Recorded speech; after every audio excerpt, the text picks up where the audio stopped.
नहटौर उत्तर प्रदेश के बिजनौर जिले में स्थित एक ऐतिहासिक नगर है। यह नगर न केवल सांस्कृतिक दृष्टि से समृद्ध है, बल्कि आर्थिक और व्यापारिक दृष्टिकोण से भी इसका विशेष महत्व है। विशेष रूप से कपड़ों के व्यापार में नहटौर ने एक विशिष्ट पहचान बनाई है। ये लेख नहटौर के ऐतिहासिक पृष्ठभूमि और वर्तमान व्यापारिक स्थिति, खासकर कपड़ा उद्योग पर विस्तृत प्रकाश डालता है। नहटौर का इतिहास काफी पुराना माना जाता है, हालांकि इसका दस्तावेजीकरण सीमित है। यह क्षेत्र पहले पश्चिमी उत्तर प्रदेश के अन्य भागों की तरह ही आर्य सभ्यता और उसके बाद मौर्य और गुप्त साम्राज्य के अधीन रहा। नहटौर का स्थानिक महत्व इसकी भौगोलिक स्थिति के कारण रहा है, क्योंकि यह गंगा और उसकी सहायक नदियों के पास स्थित है, जिससे कृषि, व्यापार और यातायात को बल मिला। मध्यकाल में नहटौर मुस्लिम शासकों के अधीन आया। दिल्ली सल्तनत और बाद में मुगल साम्राज्य के दौरान यह एक स्थानीय व्यापारिक केंद्र के रूप में उभरा। मुगल काल में यहाँ के कारीगरों द्वारा तैयार किए गए वस्त्र और हस्तशिल्प लोकप्रिय थे। ऐसा कहा जाता है कि नहटौर क्षेत्र की बुनकरी और कपड़ा रंगाई की कला बहुत उन्नत थी, जो बाद में स्थानीय व्यवसाय का आधार बनी। ब्रिटिश शासन के दौरान नहटौर ने एक व्यापारिक कस्बे के रूप में अपनी स्थिति मजबूत की। रेलवे और सड़क मार्गों के विकास ने व्यापार को बढ़ावा दिया।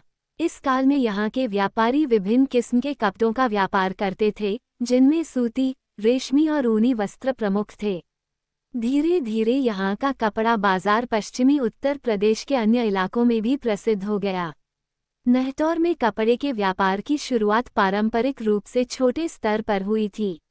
स्थानीय बुनकरों और रंगरेजों ने इस व्यवसाय को जन्म दिया।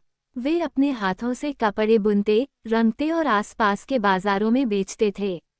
यही परंपरा धीरे धीरे संगठित 1970 और 1980 के दशक में नहटौर के कपड़ा व्यापार में तेजी आई। इसमें निम्नलिखित कारण प्रमुख रहे।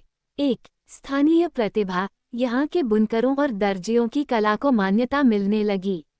2. सस्ती श्रम शक्ति, नहटौर में सस्ती और कुशल श्रमशक्ति उपलब्ध थी, जिससे व्यापारियों को लागत कम करने में मदद मिली।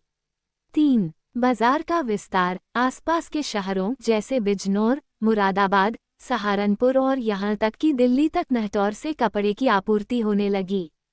वर्तमान में नहटौर का कपड़ा व्यापार काफी विकसित हो चुका है। ये व्यापार अब पारंपरिक दुकानों से निकलकर थोक व्यापार, ऑनलाइन विक्रय और बड़े बड़े शोरूम तक पहुंच चुका है। नहटौर में निम्न प्रकार के वस्त्रों का व्यापार सबसे अधिक होता है। सूट और सलवार कुर्ता फैब्रिक, महिलाओं के लिए सिंथेटिक और सूती कपड़े में सलवार सूट के कपड़े बहुत लोकप्रिय हैं। साड़ियों का व्यापार, बनारसी, चंदेरी, कोटा डोरिया और अन्य प्रिंटेड साड़ियाँ यहाँ से थोक में बेची जाती हैं।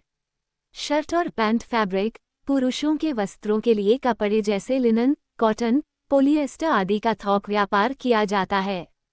बच्चों के कपड़े, छोटे बच्चों के लिए रेडीमेड और कच्चे कपड़े दोनों तरह का अच्छा व्यापार होता है। नहटौर का मुख्य कपड़ा बाजार कस्बे के केंद्र में स्थित है। यहाँ बड़ी संख्या में थोक और खुदरा विक्रेता हैं। कुछ प्रमुख दुकानों में दशकों पुरानी प्रतिष्ठान हैं, जो स्थानीय ग्राहकों के अलावा अन्य जिलों से आए व्यापारियों को भी सामान बेचते हैं। बाजार में हर तरह के ग्राहकों के लिए कपड़े उपलब्ध हैं, सस्ते रेंज से लेकर महंगे ब्रांडेड तक। नहटौर में कपड़े के व्यापार के साथ साथ दर्जी और फैशन डिजाइनिंग का भी बड़ा योगदान है। यहाँ के कारीगर खास ऑर्डर पर शादी ब्याह के परिधानों को डिजाइन करते हैं। कई स्थानीय डिजाइनरों ने अपना नाम आसपास के क्षेत्रों में बना लिया है। आज के युग में व्यापार केवल दुकान तक सीमित नहीं है। नहटौर के व्यापारी अब सोशल मीडिया प्लेटफॉर्म जैसे व्हाट्सएप, इंस्टाग्राम, फेसबुक आदि के माध्यम से अपने ग्राहकों से जुड़ रहे हैं। ऑनलाइन ऑर्डर और डिलीवरी की व्यवस्था भी कई दुकानदारों ने शुरू कर दी है। इससे व्यापार को राष्ट्रीय स्तर पर फैलने में मदद मिली है। बढ़ती प्रतिस्पर्धा, बड़े शहरों और ऑनलाइन प्लेटफॉर्म्स के कारण स्थानीय व्यापार पर असर पड़ा है।